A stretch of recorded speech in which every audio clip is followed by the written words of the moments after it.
Okay, and we are live on Leadership Redefined. We have Dr. Bernardo, as always. Welcome, Dr. Bernardo, and Welcome. a special guest, Melissa O'Mara. How are you, Melissa?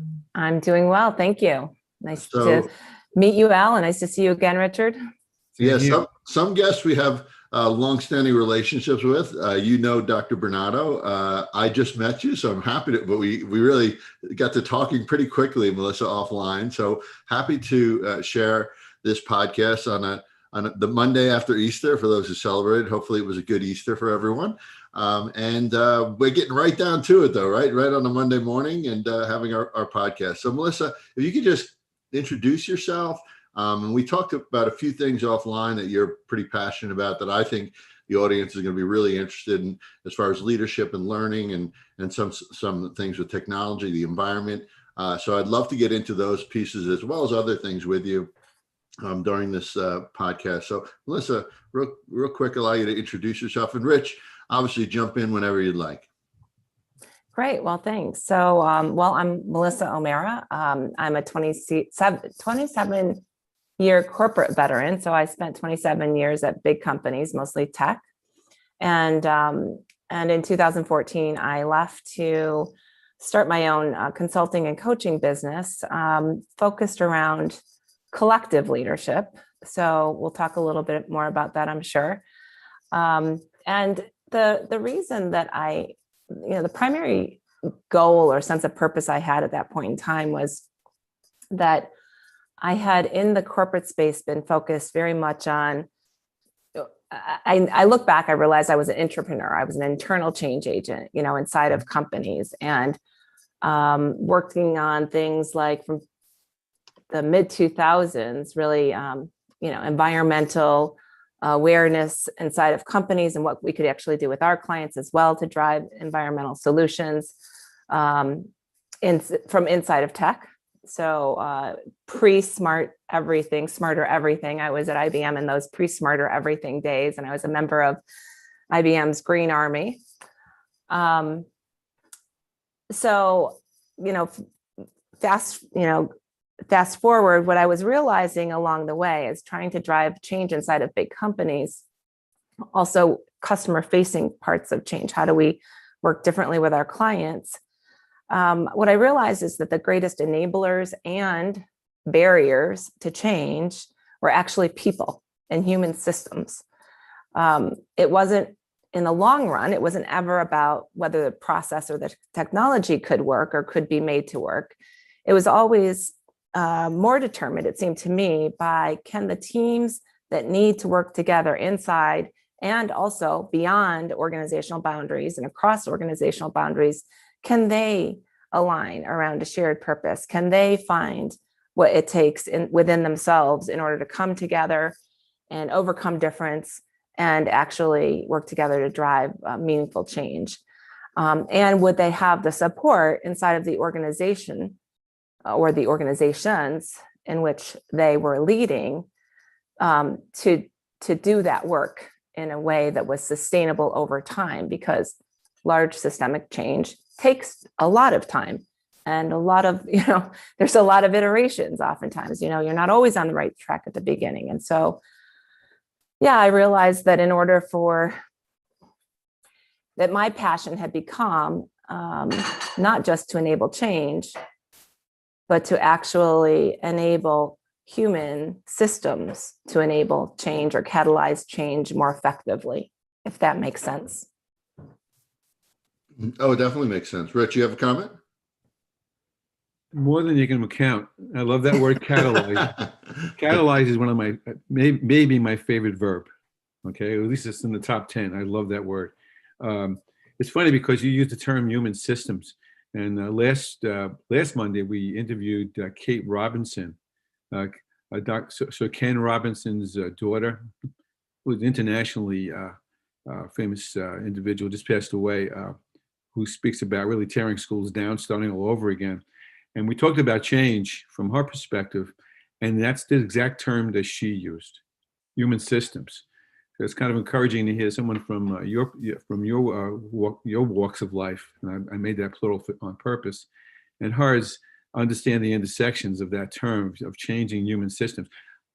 I sometimes call it new ways to realize. Mm, New ways, yes. new ways to realize are.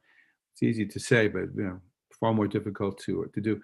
Now, your premise about collective leadership is right up our alley in terms of our belief in what we call the collective mindset.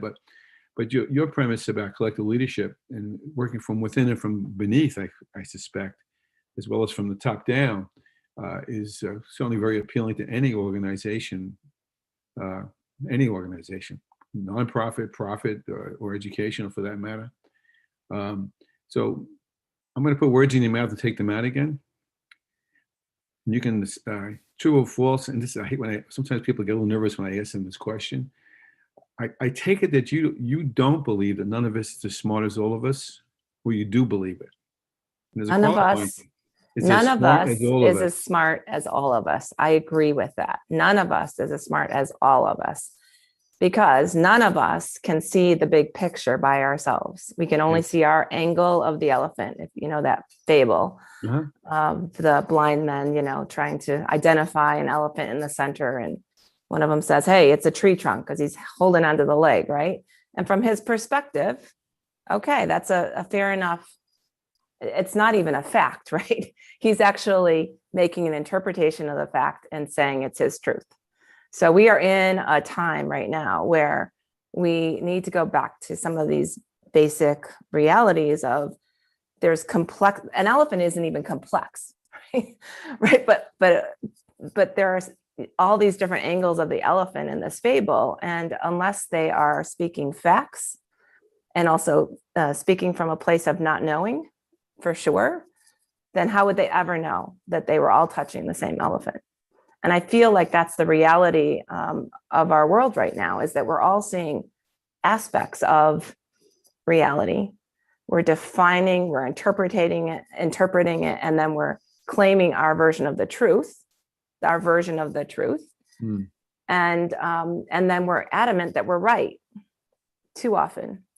Yeah. And so, yeah, how do we back up a little bit and say, have a little bit of humility and say, well, I only know what I know, and I need to listen and be curious about what other people are seeing and hearing in order that we can more accurately assess what's true right now and what's wanting to happen. Yeah, Melissa, you mentioned offline this leaders as learners principle. And we often see in leadership positions, sometimes it's nepotism, sometimes it's the right person in the right place.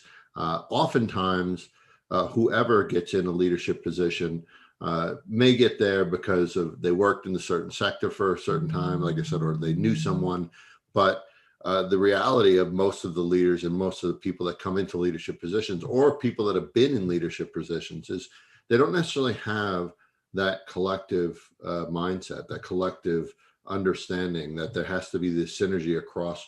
And it's not just one elephant now, it's like a blue, a purple, a green, an orange elephant, all in different, right? And people, so it's something that we really have to focus. And Leadership Redefined, we try to get these conversations going. But I'd love to hear the how you think, and you started explaining that a little bit with this kind of understanding, knowledge that we all have something, our own or different perspectives. But how in your mind can we start to sort of shape leadership that, hey, we have to all learn from each other, but we also have to take it on, ourselves, as you described a little bit offline. Just thoughts on that. Yeah. So, this is the how is, of course, the tricky question.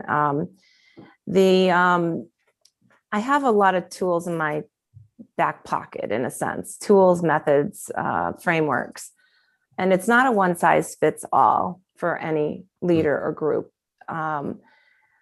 What I think is required first is for a leader with some power in an organization, wants some level of power, not necessarily always at the very top. I think that we can't wait, or we can't depend on that. We need to be able to try to lead from where we are. But somebody that's awake to the fact that they want things to be different, needs to begin then to look at themselves. So Otto Scharmer has this great visual of turning the lens around on yourself. When I was leading inside of IBM, and I also held a leadership role at Schneider Electric, I really worked with teams to the degree that we could. Didn't know about Otto's work at the time, but to kind of look at, well, what's our role in change, and what can we do as individuals and collectively to make change happen? We were very focused, though, on what we were trying to make happen sort of out there in our world, in our clients' world, or on behalf of the company we're working for. So we were more focused out there. What I've come to realize even more so is that we have to do our own inner work as well. So I'm not saying we have to do all of our inner work before we can be a great or a good leader, collective leader within a group. But the more that you move to collective leadership and address challenging issues, I think that we get called upon to deal with challenges between people, where people do have different viewpoints, different ways of working. And so to understand ourselves, how we get triggered, how we lead, what's our leadership style, and to begin to understand as individuals what our what our way of leading looks like, and what our blind spots are as leaders, so that we can work on those blind spots so we can be better together. So actually the tagline for the Leaders Collab sort of grew up out of, what are we really doing? What are we really doing when it comes down to it? We help people work better together. It's that simple. We help people work better together because we're wired for survival, and we're wired for survival in groups, because it's safer in groups. And so then you get to the whole in-group versus out-group, or my group versus your group. And when we're dealing with complex changes where we need lots of groups to work together, it's calling upon each of us to sort of level up, to the next level of thinking in order to address these complex problems with groups that maybe we don't fully agree with, or don't fully share our values, or maybe their purpose is not even in direct opposition, but just different than our own. And how do we find that sort of sense of shared purpose, or a bigger game that we can both play together? So that bigger game is one of the frameworks I like a lot, because it's simple English. You probably won't have time to go through the 9 squares and all of that, but the idea of a bigger game is it's something that we're up to together that matters deeply to all of the people involved. And sometimes I think back to the Shaheen-Portman bill in Congress, where it was co-sponsored environment or energy efficiency proposal from the left and the right.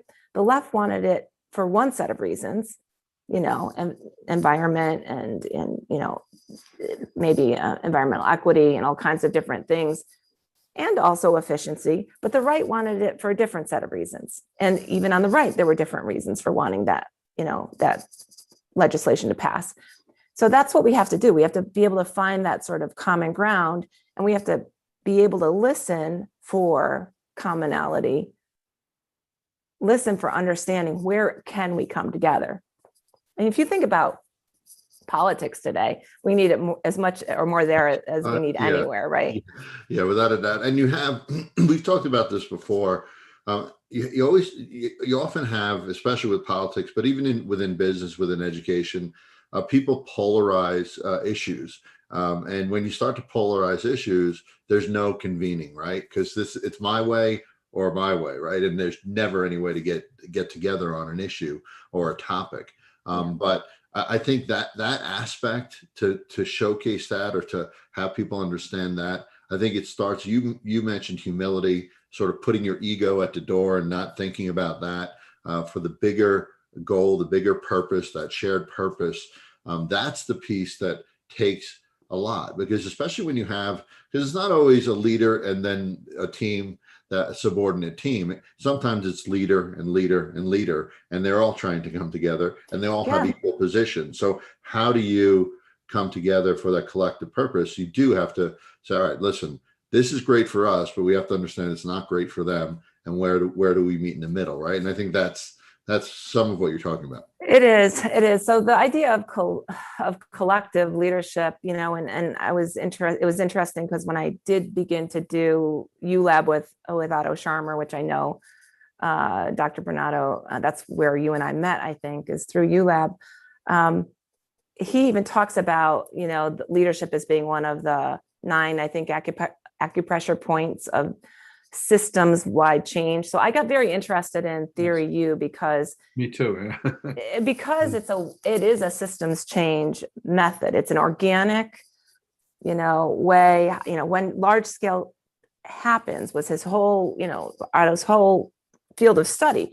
When it happens, how and why does it happen? Can we model it? Can we make something that's understandable and therefore repeatable? And so when he defined Theory U, it starts with, it is literally a U, and it starts with having people go from downloading at each other to listening with an open mind. Listen with an open mind. So that's like the first step, is how do you take a deep breath and realize that it's not just about telling the other, it's about being curious for whether that's landing with the other person, and then being curious about what their view is. So that's open mind. But that's like the very top of the U. And then how do you actually listen with an open heart, like with some compassion, and truly let go of and be vulnerable with each other, right? To actually say the things that you're afraid to say. Well, that requires what a lot of people are calling safe space, or a container that allows for safe and courageous conversation. We need that. When we have complex problems where there are no simple answers, we have to actually drop a pretense that we know exactly how. Like right now, I'm going to tell you, I don't have a silver bullet for any of this. And if anybody does, I'd love to know. Theory U is a partial answer. It works for some. It doesn't work for everybody. In that everybody's not ready, in a sense, to follow that kind of open mind, open heart, open will approach. So open mind, open heart, compassionate conversation with others, open will, being willing to actually let go of some of the things you've brought with you, your beliefs, your experiences, in order to allow new possibilities to emerge. And when you do that together with a team, you go through a learning journey, a stakeholder assessment together down that U, with an open mind, open heart, open will, not knowing what might emerge on the other side, like letting go of your agenda as a leader of, well, this is the name of the project. This is what we're supposed to do. And we're going to take a straight path towards it without doing a learning journey, without actually checking to see what we should be doing. Well, then you've got emergent or generative leadership. You've got co-creation happening. And it's uncomfortable because you can't know for sure what the outcome will look like. You can't know until you go on that learning journey. So imagine companies, teams inside of companies actually going on learning journeys where they don't actually know what the outcome will be. They're listening for it to emerge from the system that they're playing in, the system that they're working to change or enable or be part of. That's transformative. That's transformational. Yeah, Melissa, I think so many things that you said. We get about 4 or 5 podcasts on this, and we'd love to have you back as well. But so articulate and well said. So what I'd love to do, we do have to unfortunately finish up here for this session. I'm saying for this session because I'm so intrigued. Sometimes we have guests on that we just kind of stop and sort of listening to, and in my position, you're one of those that has a lot of really wonderful things to say that align with what we are talking about at Leadership Redefined, but also you've sort of enlightened me in thinking about things in a different way as well. So I appreciate you here. Rich, I guess so. What we'll do is we'll give a quick chance for Rich to respond and closing thoughts, and then we'll give you the last word, Melissa. And we'd love, love, love to have you on again. So, Rich. Oh, well, thank you so much. How eloquent, Melissa. I have to say, how eloquent. And it's, I have to say, I haven't listened to a lot of the YouTube, the ULab things for a little bit, and it's as if you were right there, and you just retransformed me to some extent. I so much appreciate that. Wow. And Wow. I guess you probably know this, but Sharma typified himself as the sixth discipline after Senge's five, because they're both out of MIT, and I think he fancied himself as the extension of Senge, which is pretty cool of itself. And I actually agree with that. But I think some of the terms that Senge used, you use without calling them Senge words, and that would be dialogue, true dialogue. Mm-hmm. True dialogue in sense of listening to each other, and through the open mind, open heart, and finally through the open will piece. Yeah. It's easy to talk to and far more difficult to do. That was one of the reasons why I asked you that question about, which I believe was a Japanese proverb. I've never been able to pin it down. That none of us is as smart as all of us. You want it to be true, except we can think of some juries decisions, and we can think of a few elections, among other things, where the decisions were the group made were really not very good, because the group didn't know how to be cohesive. Mm-hmm. And thoughtful and reflective the way you speak about now. Well, true. So a group, you're right. So a group that is cohesive can make incredible decisions. A group that is not cohesive could make dreadful decisions. Amen. Or no decision.